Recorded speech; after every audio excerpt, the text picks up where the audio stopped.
I am right in the thick of exam season, actually. So Oh I've my, been stressing, but I think this is a time to just de-stress and talk about the world. I think it's gonna be fun.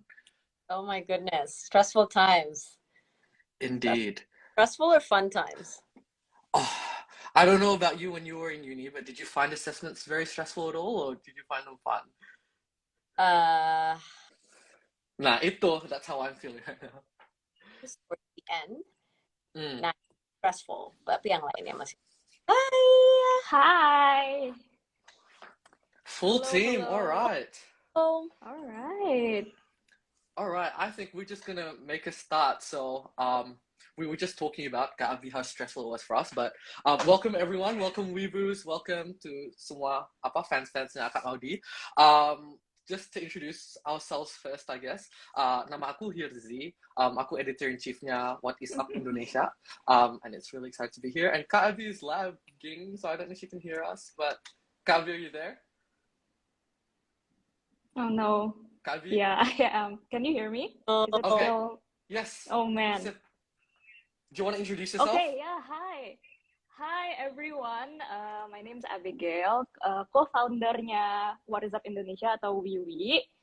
Very excited untuk ngobrol-ngobrol di sini bareng Herzi and Maudi. And I really like the topic today ya, which iya is seru banget. PDKT. Itu Herzi yang came up with it. So Herzi, go introduce I the knew. topic. Ya, jadi nih guys ada cewek nih ya. Enggak. Bukan kayak gitu juga sih.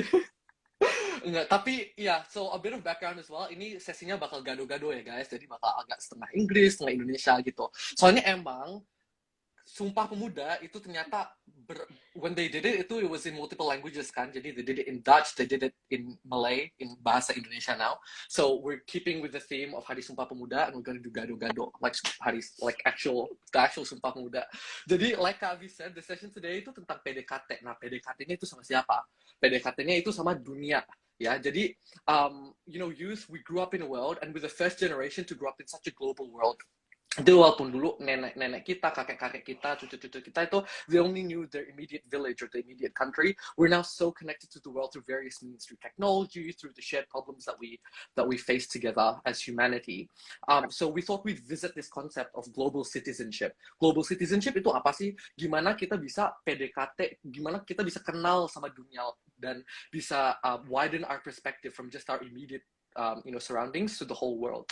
Jadi kita mau ngobrol ini sama Kak Maudi. Yeay. Okay.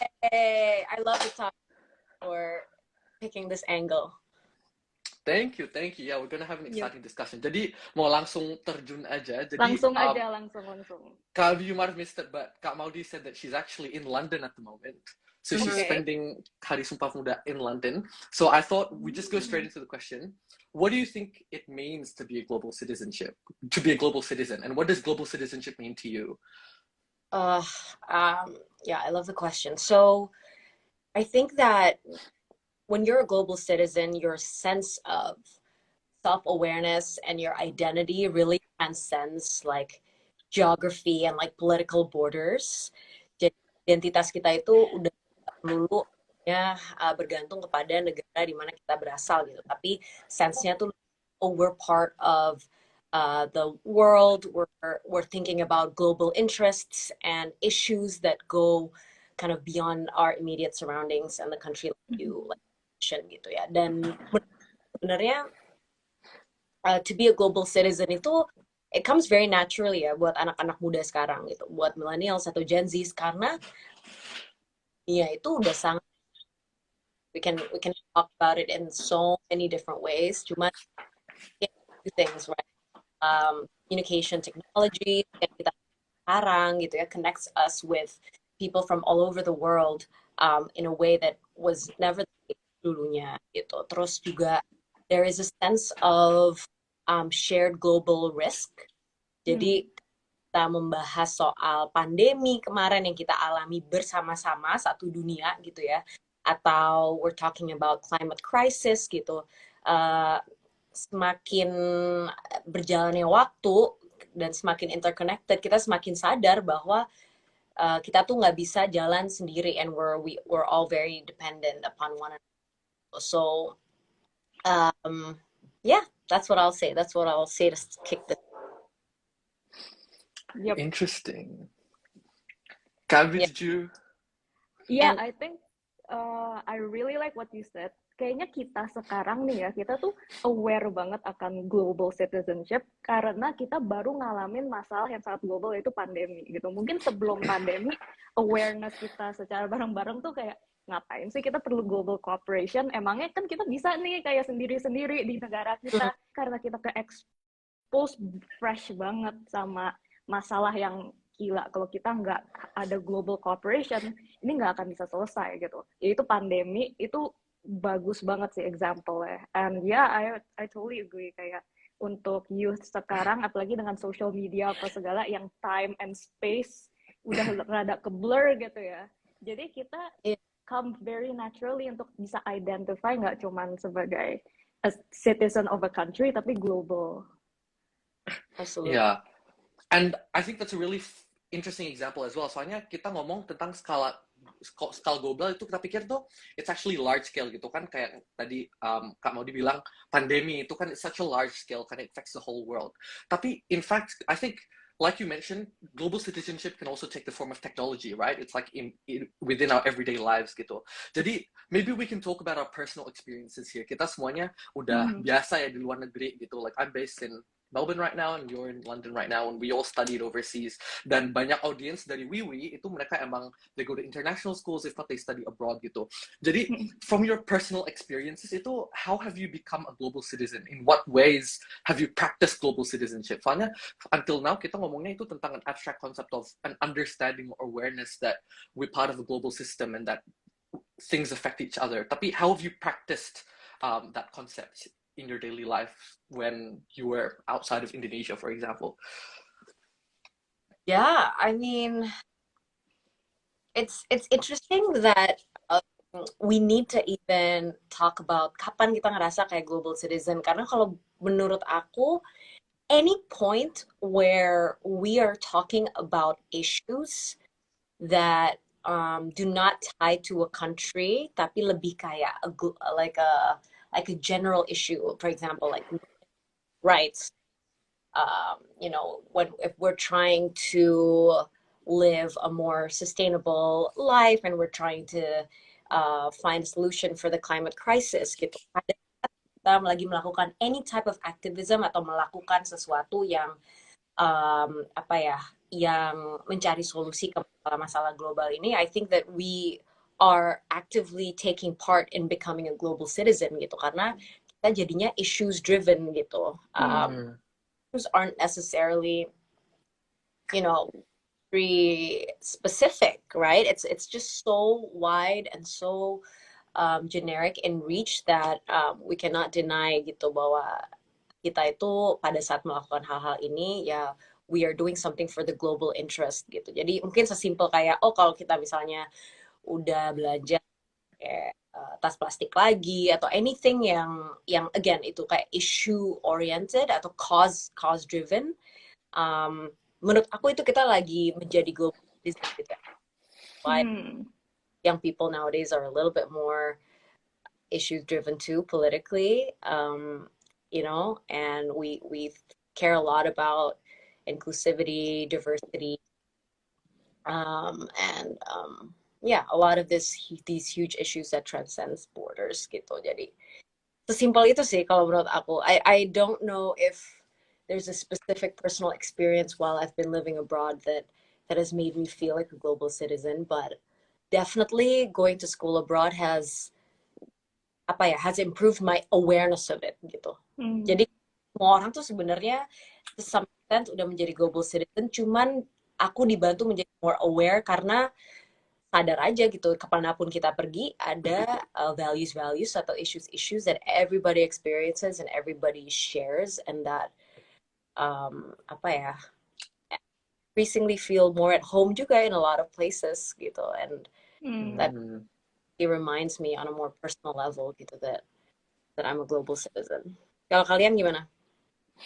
Yeah, I actually wanna hear Hersey nih. Ini menarik banget. Soalnya Hersey, you grew up in Australia, right? Yeah, you lahir di Indonesia, tapi grew up in Australia. Tapi sekarang nggak kerja ya, volunteer di WIWI Yeah. untuk kayak cover social politics Indonesia while you're in Yeah. Australia. Itu gimana tuh kayak? Pasti you Yeah. have like a very interesting perspective. It is really interesting sih. Soalnya I think so far we've breached the topic of global citizenship from the perspective of politics ya. Jadi emang benar bahwa ada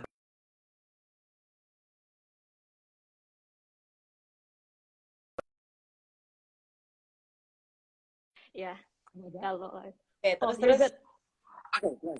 Jadi, tapi I think another crucial aspect of global citizenship is actually our identity as global citizens.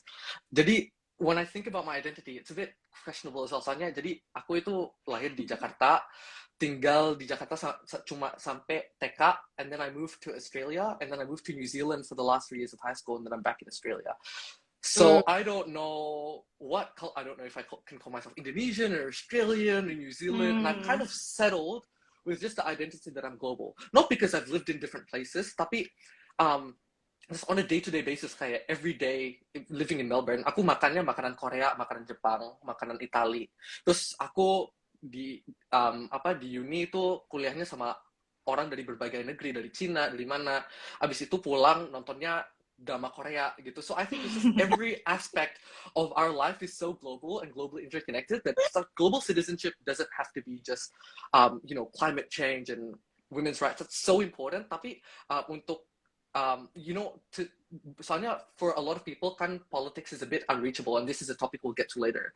Tapi a good way to approach global citizenship, in my opinion, from the beginning, is just an identity and an awareness that actually we do share cultures with each other, you know? If you, contoh nih, kita orang Indonesia, tapi kita ke Vietnam gitu. Kita belum pernah ke Vietnam, kita nggak tahu apa-apa tentang Vietnam. Orang Vietnam juga suka dengerin lagu Korea, kita juga suka dengerin lagu Korea, contoh. Jadi kita bisa connect lewat itu, and that bonds us as global citizens, even though we're citizens in the legal sense of different countries, right? So I think global citizenship is it's as simple as being able to share and feel a sense of connection between someone from different countries, is my opinion. Ooh, I Right. like that. That's a really Okay. good. Hello? Hi. Sorry. Okay. Yeah. I actually wanted to talk about something yang tadi Herzi mention, yaitu tentang kayaknya kita bertiga nih ada satu similarity, yaitu pernah sekolah di luar Indonesia ya, while still holding kayak a certain identity as an Indonesian. Nah jadinya kan like it or not dari pengalaman aku gitu, individuals itu are often seen as a reflection of their country. Mungkin kayak of course kayak a country is so diverse, tapi kadang tuh the world bisa ngeliat identitas negara dari anak-anak diaspora yang mungkin belajar di luar negeri, yang lagi interact di luar negeri gitu. Nah, I want to know about you guys' personal experience nih, kayak how do Indonesian youth, particularly those who have studied abroad or are studying abroad, kayak play a role in how the world sees Indonesia? Yeah, I mean, aku percaya banget bahwa tiap orang sebenarnya storyteller ya. Kita tuh semua cerita pada saat kita pergi ke luar negeri, we each bring our own stories tentang our country, tapi more importantly, our personal stories gitu. Karena menurut aku yang paling powerful adalah pada saat aku ngobrol sama aku yang dari beda-beda negara, mereka itu terkaget-kaget justru tentang kesamaan yang kita punya gitu, entah itu dari values, entah itu dari perspektif, yang justru membuat mereka ngerasa kayak like wow, again, like the world is not white, dan bahwa semua orang itu punya shared values, similarities gitu, as well as obvious the differences gitu. So for me it's about the personal story sih yang aku bawa. Dan menurut aku doing Indonesia justice kalau misalnya kita sebagai orang Indonesia dan just be our authentic selves, whatever it is gitu, truly. And this topic tadi is so interesting because I'm gonna bring up my husband into the picture, to the topic, karena dia itu he's a Korean immigrant who moved to the US 4 years old gitu. dan dia juga lama harus apa ya, make peace dengan duality ini, bahwa dia besar di US tapi dia banyak ethnically Korean, they're still very Korean too culturally. Terus sekarang dia tinggal di Indonesia. Akhirnya juga adopting, and learning about this new culture. So he definitely is also a definition of a global citizen. And anyway, just wanted to add that too, bahwa personal experience dan melihat dia melakukan ini semua has been really amazing gitu. And just the fact that more and more people are going to be like that in the future. Kayak, because of the scale of globalization, kayak makin banyak orang itu mereka bakal rasa, like you said before, Kak Maudi, itu they feel at home in different places. And I think that's just so interesting. Yeah. And I think these are some questions from the audience, and it's kind of related to the question that Kak Abi mentioned before. Tapi ada yang tanya nih, jadi yes, we're talking about global citizenship, tapi we can't deny that we're still citizens of Indonesia kan. So we have to balance the national with the international. Jadi ada beberapa pertanyaan nih. Satunya itu, how do you become a good global citizen, but at the same time still contribute something to our country? Terus similarly itu, it's kind of similar, pemuda yang kuliah di luar negeri itu harus seperti apa dalam mempelaksanakan jiwa nasionalisme gitu. Jadi how do you balance being nationalist, but at the same time, going outside of the sphere of the national and affecting global change, I guess, and caring about global issues? Good question itu. Not an easy question. Yeah, definitely. Ayo Maut, jawab. Itu jangan salahin kita ya, itu jangan salahin kita, itu pertanyaan dari pemirsa loh. Dari pemirsa. Man, this one's tough, but I will start with this ya. Mungkin ada hubungannya juga sama yang tadi kita bahas. When we go abroad sebagai diaspora, kita itu storyteller effectively. But what's really important is to have a neutrality over these stories. Yang aku maksud adalah kita selama kita as we grew up, we definitely have been fed with the ideas that certain cultures or certain ways of interacting with other people are superior or inferior gitu. Jadi kadang-kadang tuh itu secara di alam bawah sadar tuh muncul pada saat kita keluar negeri atau apa gitu ya. Kita mungkin ngerasa kayak kurang atau kita ngerasa inferior in some ways just because we come from a certain country or we speak a certain way and all of these things gitu. Dan itu malah yang menurut aku membuat tension itu, karena kita tuh jadi kayak punya struggle, entah kayak pengen asimilasi tapi juga sebenarnya guilty gitu terhadap meninggalkan kayak identity kita yang dulu gitu. So I think really working through that and having a really healthy relationship with your identity at the end, protect that identity. And jadinya tuh it's not this emotionally laden thing, dan kita bisa respect our identity as much as we respect the new place that we're in. And I don't know if that makes sense, tapi just kind of having that relationship with your identity is I think what will strike the right balance. Karena aku melihat juga ada kasus-kasus atau ada orang yang cerita ke aku bahwa ada masa-masa di mana mereka itu jadi emotionally trying to be less of where they come from. Dan di situ tuh yang biasanya jadi tensionnya, jadi you go too much one way or the other. Atau justru kebalikannya, jadi terlalu defensif, kayak terlalu protective over your identity, sampai-sampai kita nggak bisa open-minded dan nggak bisa menerima influence gitu dari if you have a healthy relationship with your own identity, I think hopefully you strike the right balance. Yeah, but that was a hard one. Yeah, no, that's so interesting though, because I think when a lot of people think nationalism, especially in the Indonesian context, tuh banyak orang pikirnya kayak NKRI harga mati gitu, terus yang kayak like really nationalist, terus like a hardcore image. Tapi actually, nationalism can just be, like you said, just a neutral image about yourself. So being proud about your roots, but Right. not to the extent that that's a superiority complex. Right, so it's being Right. able to be neutral and to look at your identity and yourself and your culture from a neutral perspective and criticize the things that you want to improve, while at the same time being proud of the things that you grew up with and that you like, right? Right. Nice. What do you think, Abby? I think ya kayak being a global citizen definitely nggak berarti kita nggak harus nasionalis ya. It's not an either or.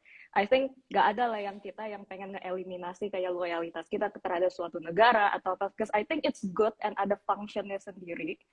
Tapi sama aja kayak kita kan sebagai manusia bisa punya loyalitas dan komitmen ke berbagai macam layer. Just like misalnya aku loyal ke keluarga aku, tapi aku juga bisa loyal ke Indonesia. Dan aku punya komitmen sama Wiwi, tapi aku juga punya komitmen sama teman-teman aku di luar Wiwi gitu.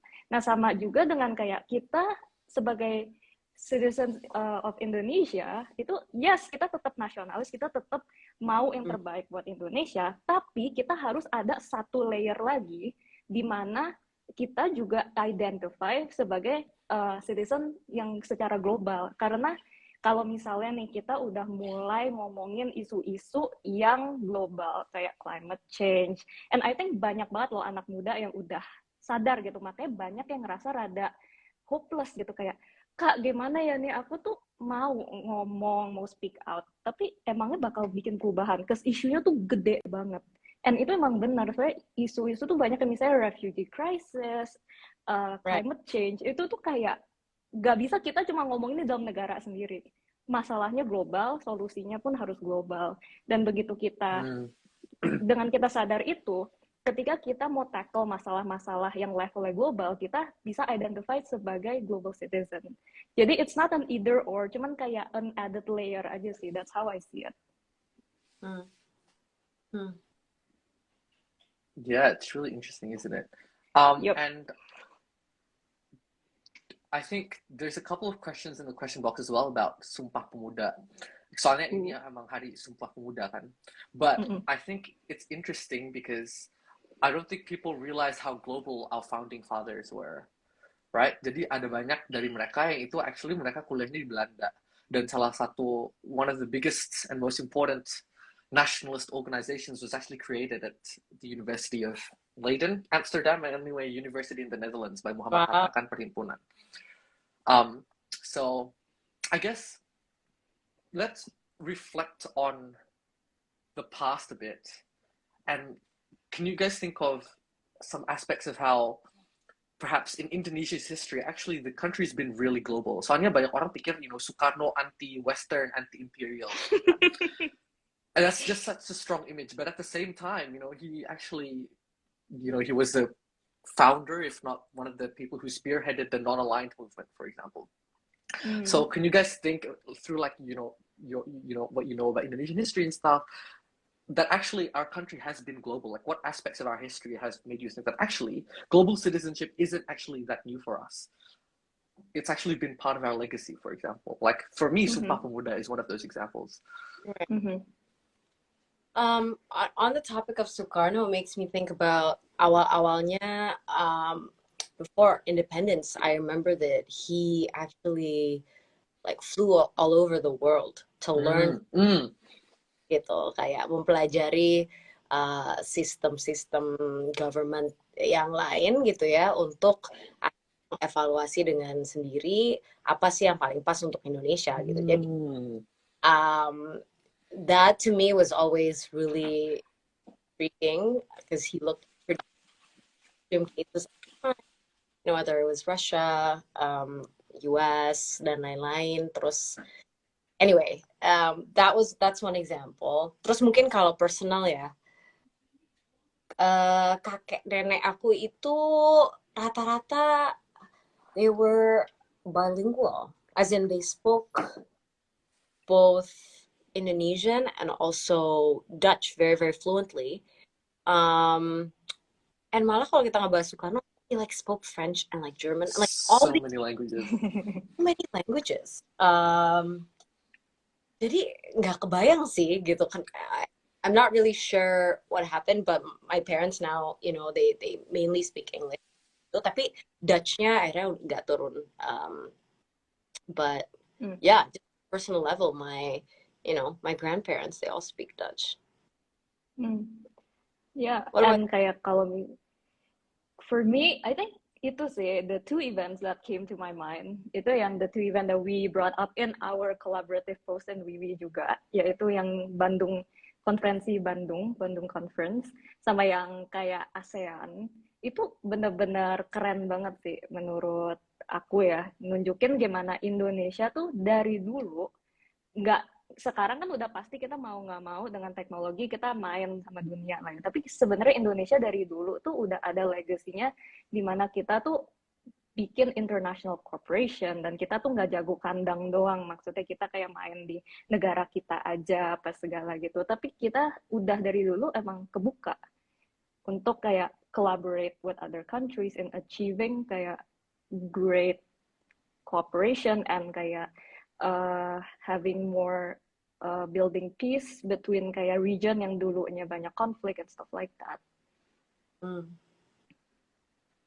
Yeah, I just want to circle back on that topic of what Kak Maudi brought about how Soekarno sebelum kita merdeka, sebelum Indonesia merdeka itu dia ke beberapa negara terus dia pelajari itu sistem-sistem politik mereka dan lain-lainnya. And I think that's just so relevant for the current era in the sense that, you know, we share, like we said before, a lot of similar problems and different countries have better policies than others, right?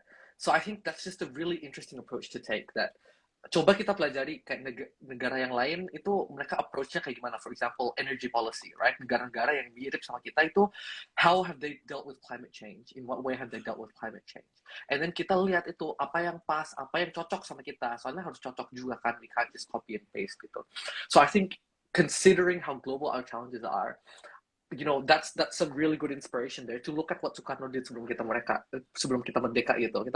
Kita lihat, we accept, and we, with an open mind, we look at what other countries are doing well, and then we, you know, tailor it to our purposes and stuff. I think that's such an interesting parallel from history to the modern era. Absolutely.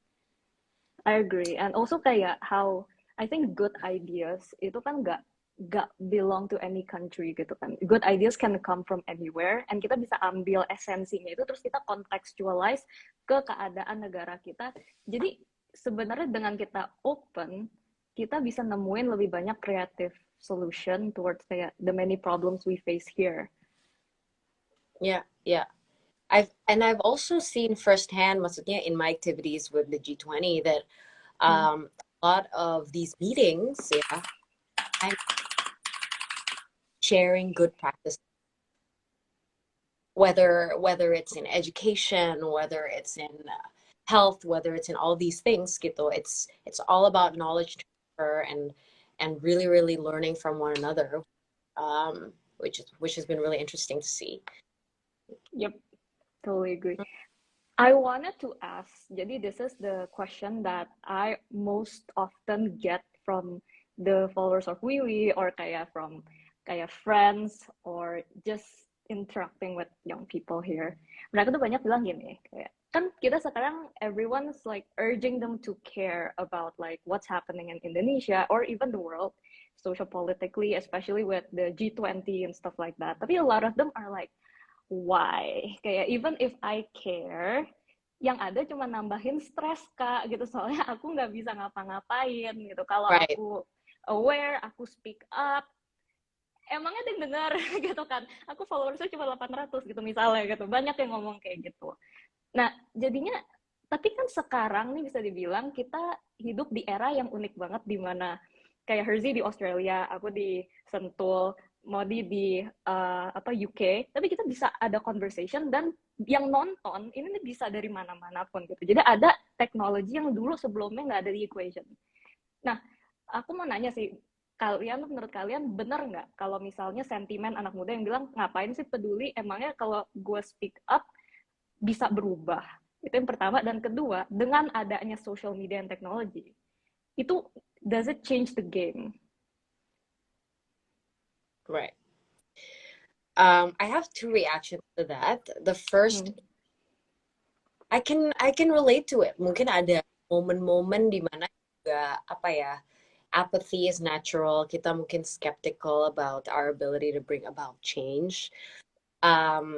Tapi menurut aku sebenarnya ada sih channels if we look hard enough gitu to bring about change gitu. Entah dari elemen strukturalnya gitu ya, kayak ya for example misalnya ada G20 gitu.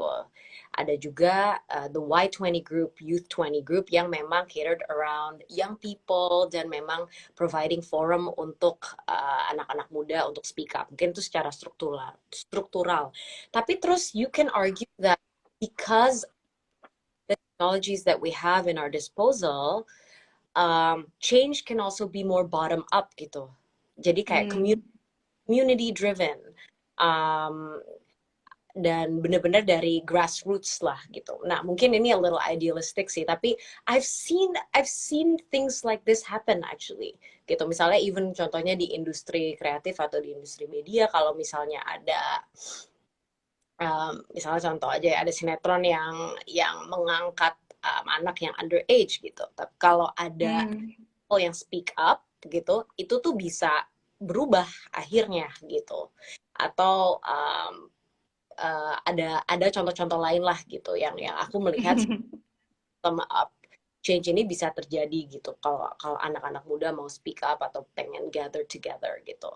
Itu my first reaction. Tapi second reaction adalah nggak bisa dipungkiri juga this is up to the governments. This is also up to the people in power to create these channels gitu. Karena mau nggak mau kalau udah ada banyak energi nih dari anak-anak muda tapi penyalurannya kurang baik gitu ya atau kurang akhirnya berbuah jadi perubahan, ya mungkin apathy itu akan kembali lagi gitu.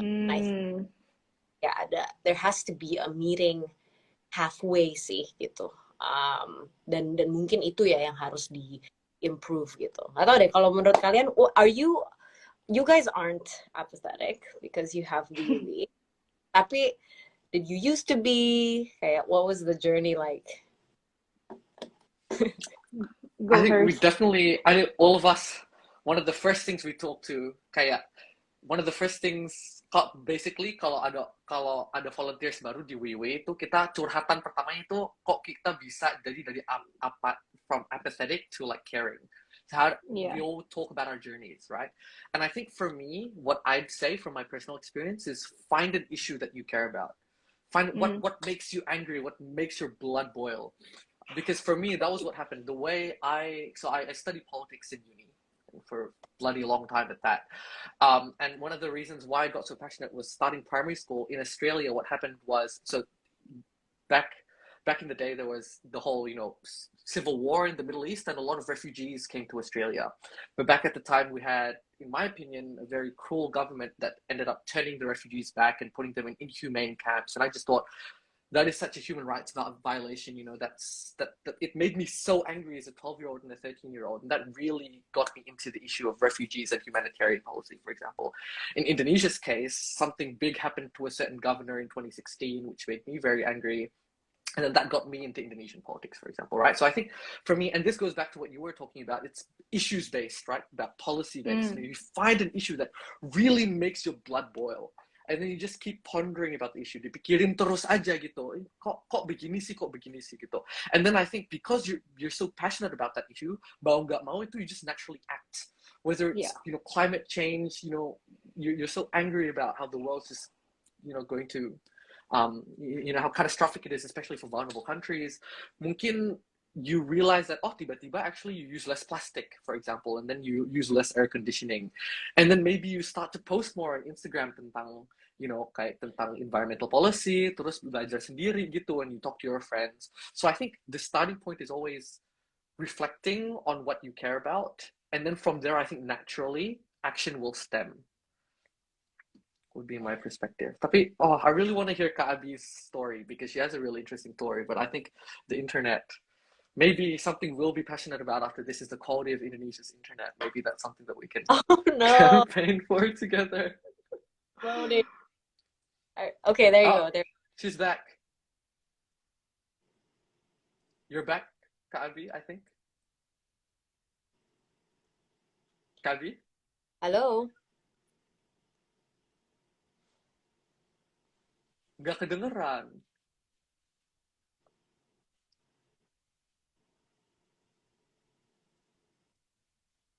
Oh no. Oh no. Okay. Hey, can I you guess- hear it?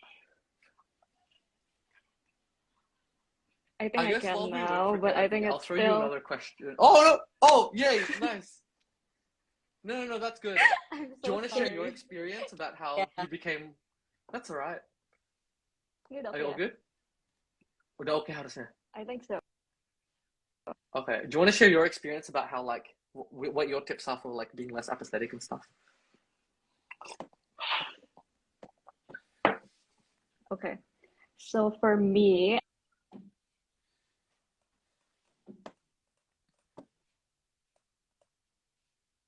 Oh no. That's Okay. okay. I think we can just come back to her. I'm gonna take this time to like take a look to you guys too. Karena kayak Wiwi itu, you know, quote unquote like huge debatable topics menjadi sesuatu tuh yang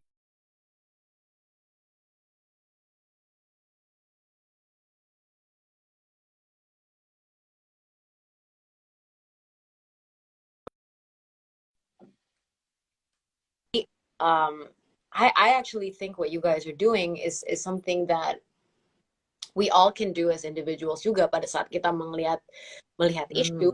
I think to really take a step back, reflect, and almost like tell it back to ourselves in a way that is more digestible, in a way that is more personalized, will help us have buy-in juga towards the issue. Karena tadi menurut aku juga nggak semua orang tuh bisa sampai marah gitu karena mereka tuh you know what I mean, kayak ada issue tapi kayak not hard for them to bridge that gap. Me kalau nggak ada proses personalizing itu and taking it in gitu. What you guys are doing is also great because it helps that, you know, helps people feel close to these issues. Oh, thank you. By the way, I think I'm back now. So I'm so sorry. Let's Yes. So I just like to add tadi kayak what Maudie said, and this is actually a very fun topic that me and Hersey have kayak geeked about before and kayak our meetings. How kayak sekarang tuh to make change ya, the ways in which we can participate and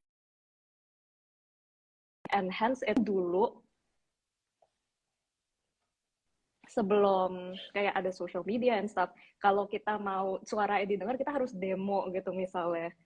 And kalau misalnya demo itu kan very